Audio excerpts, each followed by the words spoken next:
Bonjour à tous. Alors, deuxième rando de cette nouvelle série. Cette fois-ci, on est parti pour la mise à jour de la rando de la source du Lamalou.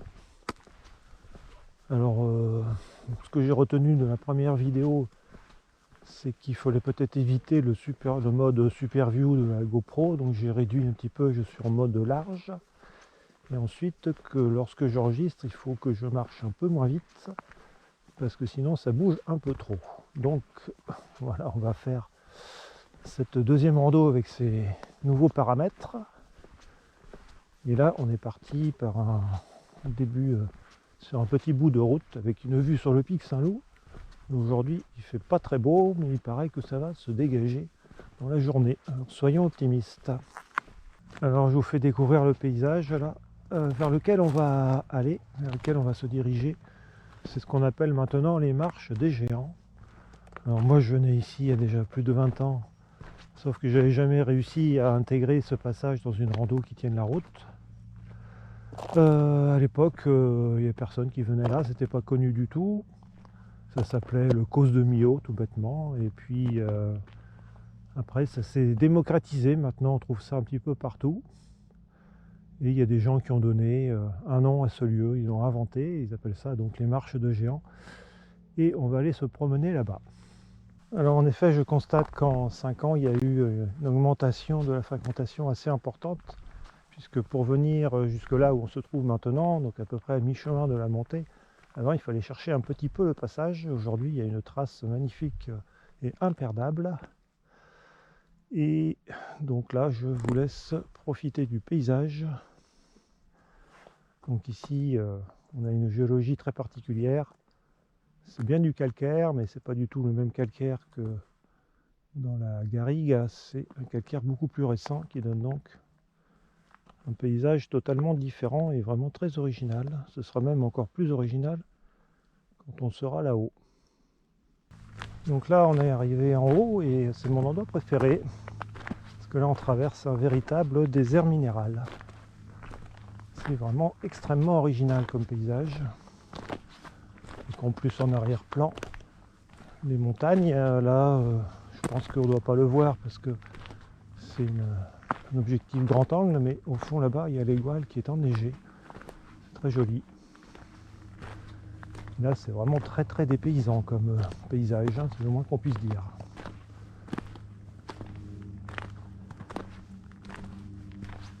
La descente est du même acabit que la montée, dans le même genre de paysage. Et là-bas, devant nous, Saint-Étienne de Gabriac, c'est la chapelle vers laquelle on se dirige. Ce sera notre prochain arrêt, je pense.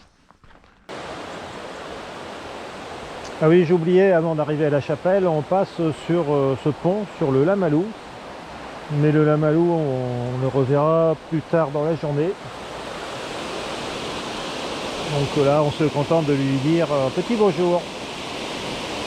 Voilà, là on est à la chapelle. On va faire une petite visite.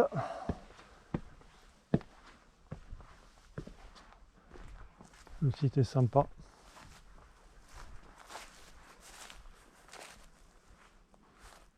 Si je vous montrer, on doit voir l'intégralité, donc chapelle du 12e. Alors on a passé un petit col, on est passé maintenant dans le bassin de Saint-Martin de Notre-Dame-de-Londres. Et là on arrive dans le village donc de Notre-Dame-de-Londres. Il y a un petit chœur historique très bien restauré et vraiment très joli.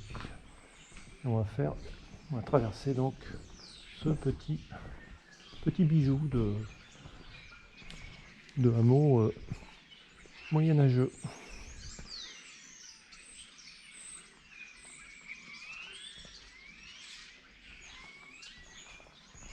Avec le château sur la gauche. L'église.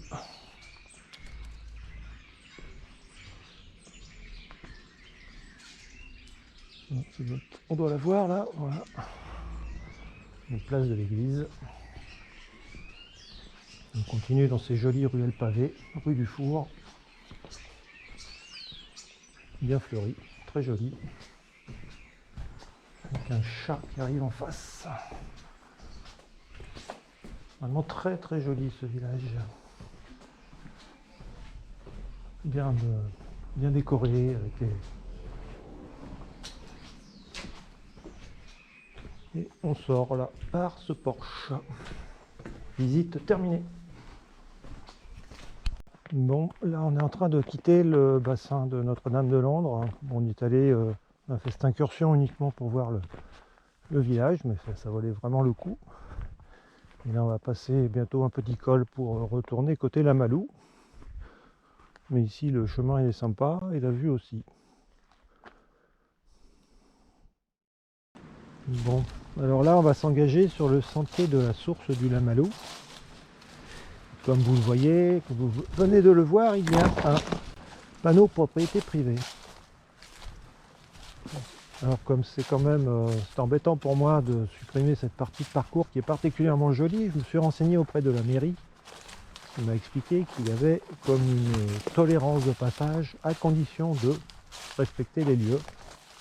C'est-à-dire, c'est pas un endroit pour pique-niquer, c'est pas un endroit pour se baigner en été.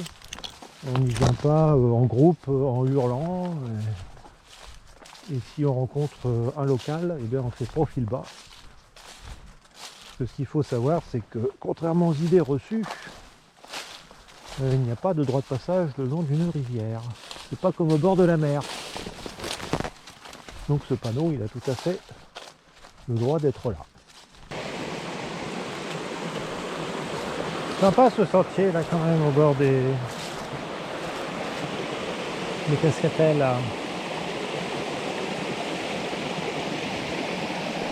Donc là on descend. Et on va être amené à traverser le Lamalou pour aller voir le dolmen de l'autre côté. Quant à la source, on n'y a pas accès, elle est plus à gauche.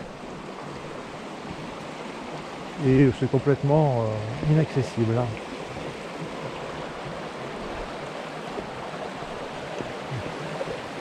Je laisse profiter du site.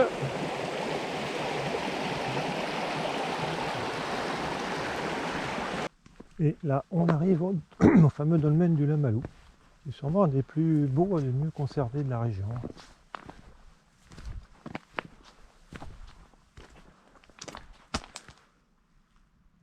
Voilà l'intérieur.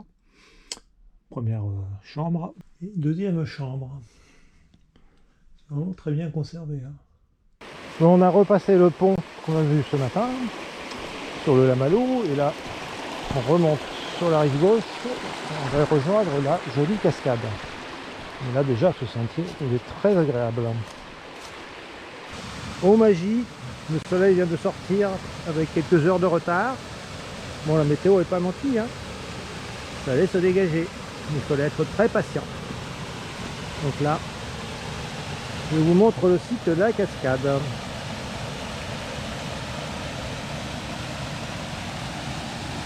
nous on va continuer en montée par là. Alors après une dernière montée en forêt, on se retrouve sur ce petit sommet dégagé qui s'appelle le Puy-Chauroux et on découvre le pic Saint-Loup sur la droite. Maintenant il ne nous reste plus qu'à descendre, rejoindre où est le parking. Voilà. Vaut mieux comme ça. Et ce sera la fin de cette rando, qui n'est pas la rando du siècle, mais avec la source du Lamalou et ses abords, avec les marches de géants et puis le village de Notre-Dame-de-Landres. Ça fait quand même 3 points d'intérêt qui font que cette rando mérite quand même d'être faite, même si aujourd'hui ça aurait été un peu mieux si le soleil s'était manifesté plus tôt. Voilà, je vous dis à la prochaine.